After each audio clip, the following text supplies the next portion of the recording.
good reason. And then when when these people complain, and when you have terrified people of color, that's Portland, Oregon. We just saw. This will happen all night, and it will get bigger and bigger.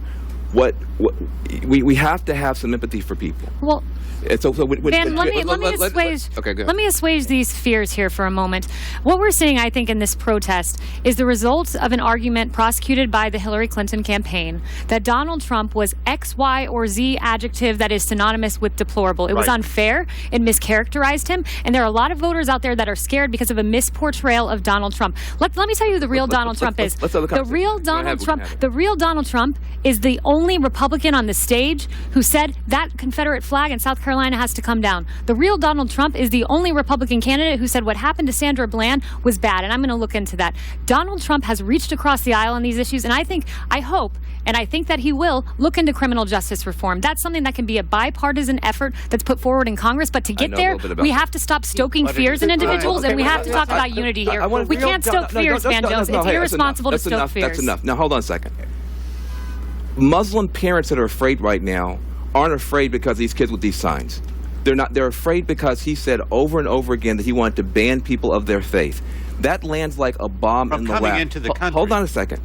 You want to explain to me why people who are scared shouldn't be afraid, and you want. But for you to say internment camps, hey, I didn't say internment camps. Hey, people are afraid of that. But you should correct that. You should correct that fear. That's not true. Donald Trump has never proposed internment camps. You have to correct that fear. Kayleigh, you guys won, and you need to back off.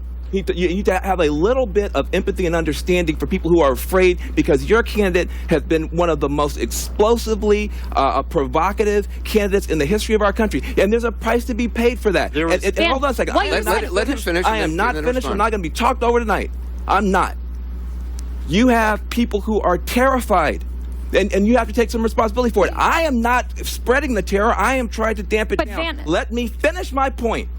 Listen.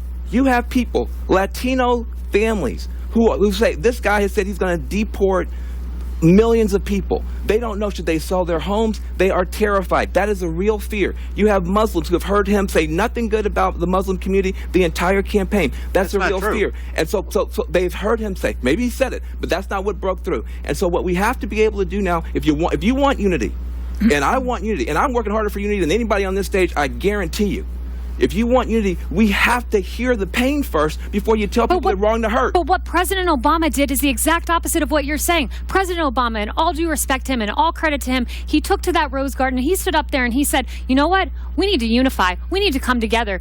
This is a sports analogy. We had an intramural match, but we are coming together and we are all Americans. And let's give this man a chance. That's what President Obama said. We need to unify this country, and we don't do it by stoking the fears of those people on the street.